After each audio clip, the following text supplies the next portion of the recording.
Bernard Tapie, Ingrid Levavasseur a évoqué le soutien moral que vous apportez à la liste, sa liste des Gilets jaunes. Vous lui avez passé un coup de fil pour lui offrir quelques conseils? Jamais. Quand je lui ai donné des conseils, c'est parce qu'elle a estimé, elle et ses amis, qu'elle devait m'en demander. Il faut pas imposer quoi que ce soit. C'est des gens qui sont la traduction réelle de ceux qui ne votent plus. Ça veut dire 50% en gros sur les élections européennes, par exemple, de la population. Et ils les incarnent totalement. Je vais vous donner un exemple, par exemple. Sur les ronds-points, il y a à peu près 50 à 60% de femmes. En politique, il y a moitié-moitié parce qu'ils sont obligés. Pas parce que ça leur plaît bien aux hommes. S'ils pouvaient s'en passer, je peux vous garantir qu'on viendrait à 7 sur 10.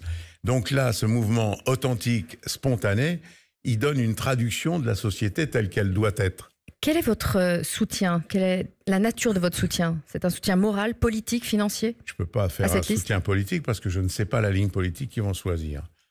Mais c'est par contre un soutien total pour qu'ils aillent au bout, au moins pour ne pas décevoir ceux qui se disent « Tiens, c'est nouveau ». Vous avez vu quand on l'engueule, quand on lui dit « Tiens, il y a un tel qui a dit ça », elle dit « Bon, bah, c'est son droit ».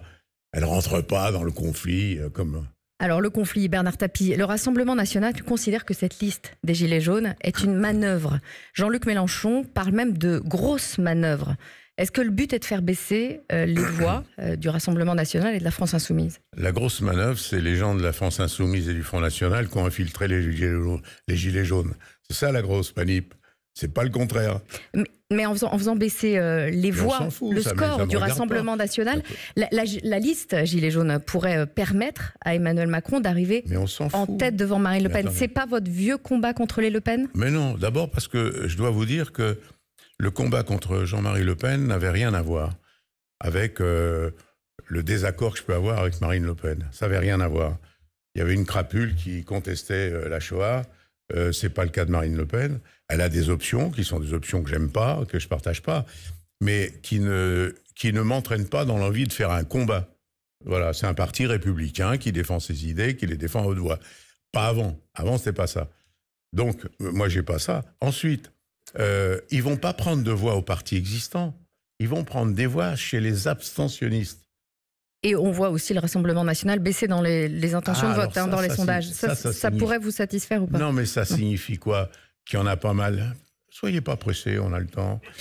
Soyez... Elle n'a pas posé la question qu'il faut répondre. Allez-y, on a le temps. Moi, je suis venu, je vous ai consacré une plombe, restez tranquille. Allez-y. Donc, l'histoire, c'est simple, c'est que il y a peut-être pas mal de gens qui allaient au Front National par... envie de dire, il y en a marre, par exemple, vous voyez? Eh ben tiens, je vais aller pour faire chier les autres, je vais aller au front. Si une liste qui leur plaît plus les attire, c'est peut-être un truc qui est pas mauvais. Vous voyez?